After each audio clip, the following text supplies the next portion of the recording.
Yun mga boss, magandang umaga sa inyo lahat dyan. At nandito tayo, check upin natin at sisilipin natin yung spark plug natin. Ayan na pala, ayan.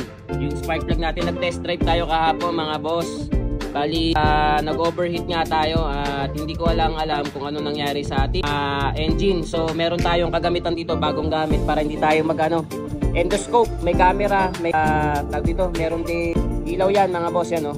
Camera at ilaw para ma-inspect natin yung loob ng engine natin, yung cylinder block tsaka yung top ng piston lang. Bali ang gagawin natin, inspectin natin, check upin natin para makita natin kung ano yung damage ng ating makina. Do meron na tong mga ibang hairline na gas-gas, pero hindi naman siya ganun kalala sa previous na paggamit natin dito. Pero pinort natin at inayos natin to mga boss. So yun, check upin natin mga boss. So yun mga bossing, mga boss repa, mga guys, ito na ang ating cylinder block.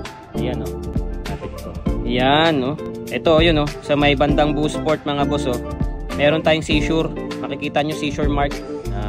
Okay pa naman to, minimal pa rin naman. Do syempre sa mga masiselan, pasintabi po dyan sa mga masiselan natin dyan mga boss. Kita ba? Ayan o, itong part na yan o, ayan mga boss.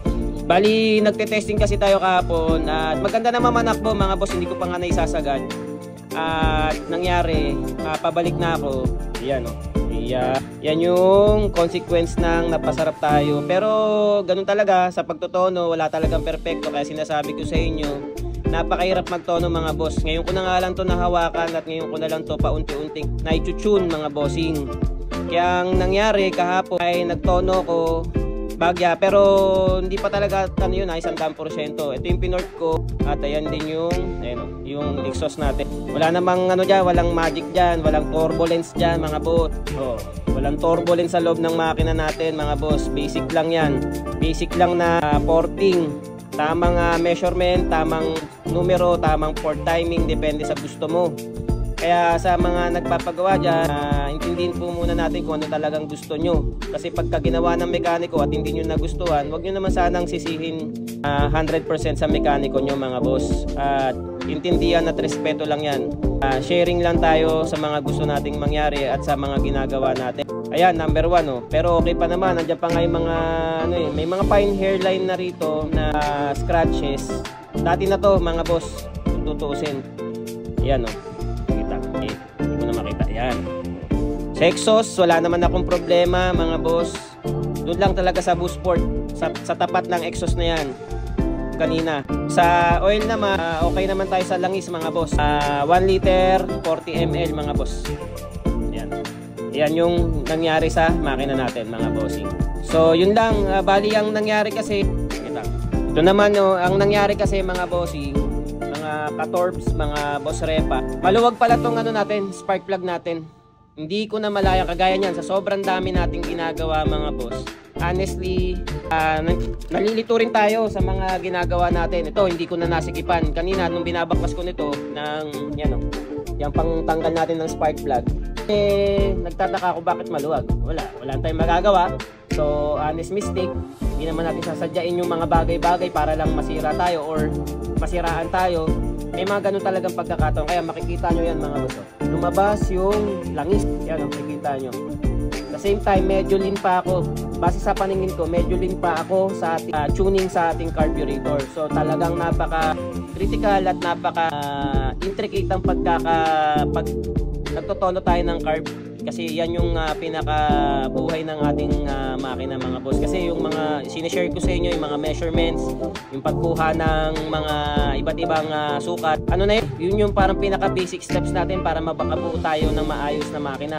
Kaya ang ending, kapag hindi naman natin naitono yung carburetor natin na maayos, kasi sa 2-stroke, isa sa nagpapalamig ng engine, which is yung gasolina mga boss repa. At the same time, yung langis, yung equal parts ng langis na kakailanganin ng ating engine. Kapag kunyari 1 liter is to 40 ml tayo, start para medyo rich side pa nga to mga boss sa langis. Pero pagdating naman sa gasolina, kinukulang tayo. So yun lang, pagdating kasi sa mga tuning talaga napaka hirap, napaka long process kasi matagal at kailangan natin pabalik-balik yan, kagaya niyan na overheatan tayo. Though wala tayong magagawa doon, makina naman natin to. syempre pag sa ibang makina, sa kliyente, may hirapan tayo, gastos na naman yan. Ending, tayo pa yung masisira. So yun lang mga boss ang nangyari. So yun na lang mga boss ang nangyari. Ang gagawin lang natin, make sure lang lagi yan, paalala lang na double check, triple check natin lahat ng mga gamit. Pasensya na sa mga yung mga hindi ko na masyadong check up, kasi minsan iniisip ko okay na. Kaya yan mga boss, hindi naman natin gugustuhin talagang masiraan sa daan.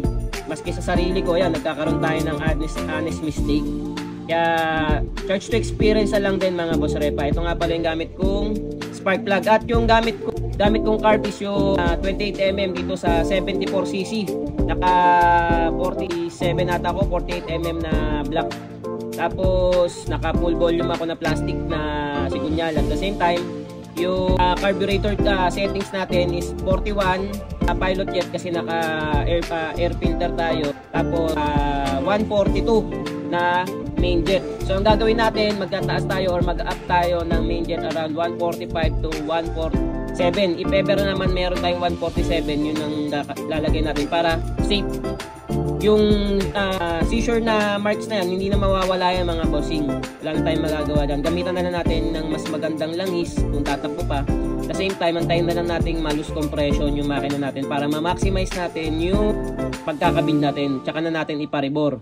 Wala tayong magagawa. Ganun talaga ang proseso kapag ka na seizure tayo. Usually, kapag ginayaan lang natin yung yung settings ng carburetor natin, ganun at ganun pa rin. Kung kunyari tumatakbo tayo ng 80, doon tayo nagsi-seizure, sumobrang init na, doon at doon lang din siya ulit papakat or babakat or mag-overheat pagsisis. Kaya yun lang mga boss, it's either pwede nyo linisin, baklasin, or ipabaklas nyo, kahit palinis nyo, kumahabol nyo pa, hindi okay. Pero sa mga masiselan dyan, pasintabi nga mga boss, pagka may mga ganyan na overheat seizure, talagang pinapano na yan, pinapa-rebor na mga bossing. So yun lang mga bossing, at shoutout sa inyo lahat dyan. Maraming salamat sa inyo.